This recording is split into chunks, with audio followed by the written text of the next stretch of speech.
Les genouillères en néoprène sont un indispensable de la musculation. Amélioration de la performance, de la stabilité, réduction de la douleur. Les champions du monde, vos lifters préférés les mettent, c'est pas pour rien. Il y a tout un tas de marques maintenant et on peut même les assortir à notre tenue ou à notre sac à main. Bon, on va voir si ça vaut vraiment le coup. Est-ce que vous devriez acheter et porter des genouillères pour la musculation? C'est des tubes en néoprène qu'on enfile sur notre genou pour lui donner plus de support. La matière va agir comme un ressort. C'est un peu comme les barres de fer dans des colonnes en béton. Ça va soutenir, supporter, améliorer la force de nos genoux, de nos quadriceps. Tout d'abord, en ce qui concerne la performance, le critère principal des personnes qui vont mettre ces genouillères, a priori. On les voit fleurir partout en ce moment avec la mode du powerlifting. Vous ne verrez jamais un athlète de ce sport sans ces genouillères, mais également dans le crossfit ou l'haltérophilie. Si les genouillères nous permettent de soulever quelques kilos de plus, c'est ça qui fera la différence sur la plateforme et nous permet de remporter la compétition. On a une étude récente qui comparait des personnes qui faisaient leur maxi au squat ou bien même 90% au squat sans genouillère, avec une genouillère peu serrée et une genouillère bien serrée autour du genou. Ils ont vu une amélioration avec les genouillères d'environ 3,1% et assez surprenant, pas de différence entre les genouillères bien serrées et peu serrées. Donc c'était des genouillères 7 mm de la marque Ray-Ban et je précise des athlètes expérimentés, du moins pas des débutants avec au moins 3 ans de musculation. Enfin, ça avait amélioré leur squat, mais ils ont également testé leur leg extension en 1RM et d'autres protocoles et là, aucune différence. Intéressons-nous à des séries plus longues. Dans le bodybuilding, on a une étude sur le haut volume. Donc on a des athlètes qui ont au moins 3 ans de musculation qui ont fait 6 séries à la leg press, à l'échec à 80% de leur maxi avec 3 minutes de repos. On n'a vu aucune différence en ce qui concerne les répétitions, la difficulté estimée, le rythme cardiaque, les lactates, etc. Et ça, c'est dans le thème avec plein d'études sur le sujet. On en a bien quarantaine. Ils ont fait des études à 70% au squat.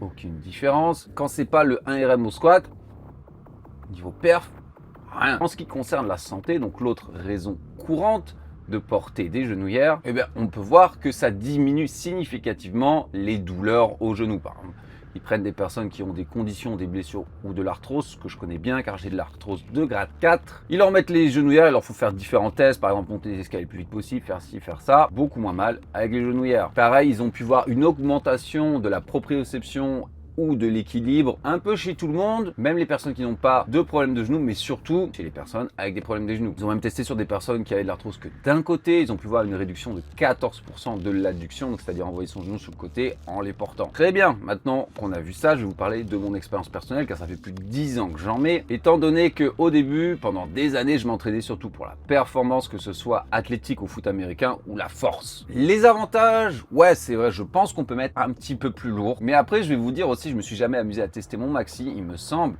sans genouillère, ou peut-être que ça m'est arrivé une fois quand je les avais perdus. Il me semble pas avoir vu de différence tout à fait sur la force, mais c'est vrai que quand on les met, en tout cas quand on met les rigides, très rigides, on sent qu'il y a quelque chose qui se passe. Et je pense que pourquoi ça améliore le squat et pas forcément le leg extension, c'est que quand on est en bas du mouvement de squat et que la genouillère elle est pliée comme ça, là on sent qu'il y a énormément de résistance et que ça doit nous fournir une énergie élastique pour aider à déplier la jambe. Évidemment, je n'ai jamais senti de différence sur mon maxi au soulevé de terre, même si il m'arrivait de la garder. Mais c'est vrai qu'on se sent soutenu. Et ça m'intéresse beaucoup parce que pourquoi je les mettais principalement, c'est que j'ai des sacrés problèmes de genoux. Donc j'ai eu les ligaments croisés haut de genou, les ménisques en moins, on m'a enlevé un adducteur à gauche et maintenant, même des années plus tard, j'ai de l'arthrose. Ma jambe gauche ne s'est jamais remise de mes opérations, elle ne peut pas plier à fond, elle est moins musclée que la jambe droite et elle est moins forte et c'est flagrant. Quand on met les genouillères, on se sent comme déjà échauffé. Ceux qui parmi vous qui ont des problèmes de genoux, des mauvais genoux, des fois, ça arrive qu'il nous faut vraiment beaucoup de séries pour se sentir chaud. Genre, c'est à la moitié de la séance qui commence à aller mieux. Avec ça, ça permet d'accélérer ce processus. On sent déjà qu'ils sont chauds. Les inconvénients, à l'inverse, comme on parlait quand on plie et que c'est super rigide, sur certains exercices, c'est extrêmement relou. Par exemple, le leg curl. Amusez-vous à faire du leg curl avec ça. Ça va rendre l'exercice significativement plus difficile, notamment quand vous avez la jambe totalement pliée, voire même littéralement impossible. Alors vous allez me dire, oui, mais vous le mettez juste pour le squat ou le leg press. Je l'entends tout à fait, mais ça, un autre désavantage, c'est que c'est extrêmement chiant à mettre. Pendant des années, j'avais des genouillères très rigides, donc j'avais les Yellow Jacket de Titan qui étaient même interdits, mais je voulais beaucoup de support parce que j'avais des genoux pourris, et les fameuses SBD bien rigides. Alors j'ai pas fait comme certains de mes amis qui avaient littéralement 3 tailles en dessous pour que ça soit le plus serré possible en compétition. Je les ai pris à peu près à ma taille. Déjà passer les mollets, c'est un enfer. Je m'arrachais littéralement la peau des doigts. J'ai vu des personnes utiliser des techniques comme passer leur strap dans le genou, etc., etc. C'est pas agréable. Et pour les enlever, c'est pareil, c'est littéralement un combat. Donc moi, ce que j'aimais bien les faire, c'est les mettre avant d'aller à la salle. Parce que là, j'arrive, je vais à la salle, je commence par le leg curl. Et oui, mauvais genou oblige, activation. J'ai les ischios bien gonflés, maintenant j'enlève mes converses, je galère à mettre ma genouillère encore plus parce que je commence à avoir de la congestion, je m'arrache la peau des doigts, après on va faire des exos, après il faudra peut-être l'enlever plus tard parce que je devrais faire du soulevé de terre roumain. Un autre inconvénient, ça pue. Et encore, celle-là, franchement, ça va. Je sais pas pourquoi, peut-être parce qu'elles sont plus souples, donc elles respirent beaucoup plus. Mes SBD, je les mettais une fois, c'était l'enfer. Il faut les laver à la machine, il faut les laisser sécher au soleil, limite. C'est vraiment une infection. Ok, avantage, inconvénient, ce que j'en pense maintenant. Alors, vous avez remarqué, maintenant, j'ai acheté des genouillères. Donc, c'est des genouillères de CrossFit beaucoup plus souples, beaucoup moins rigides. Donc ça, c'est les Elements 26. Et d'ailleurs, ça fait un moment que je les avais pas mises. Niveau douleur, tout ça, je n'ai pas eu de différence significative, mais ça, c'est propre à chacun parce que moi, j'ai surtout mal quand j'ai des périodes d'inflammation de mon arthrose et après, j'ai des périodes où ça va. Comme ces derniers temps, j'avais l'épaule en vrac, je ne pouvais pas mettre lourd au squat et c'est vraiment le mouvement où moi-même déjà j'avais vu une différence.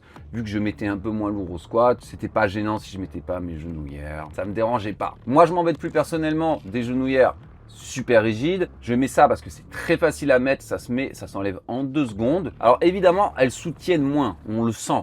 Mais au final, est-ce que ça change tant que ça les choses? Surtout que moi, la force, j'adore, mais mon objectif principal, c'est le muscle. Étant donné que je suis trop bousillé de partout pour m'amuser à faire vraiment de la force, ça va très bien. Comme on peut le voir, c'est efficace, mais en réalité, pas tant que ça. C'est-à-dire que ça va être efficace sur votre maxi au squat ou effort quasi maximal au squat et si vous avez des problèmes de genoux.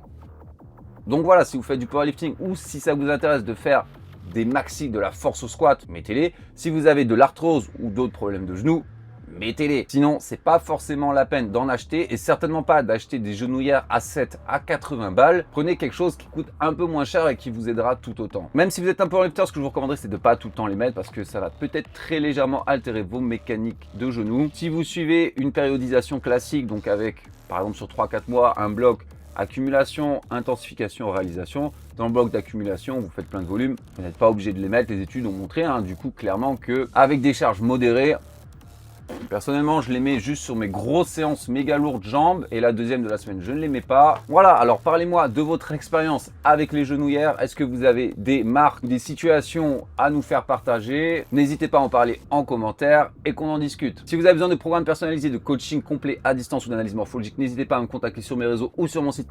allperformance.fr. Si vous avez des questions concernant la force, la performance ou l'arthrose que je connais très bien, n'hésitez pas à la poser, je me ferai toujours un plaisir d'y répondre. Et en attendant, je vous dis à la prochaine.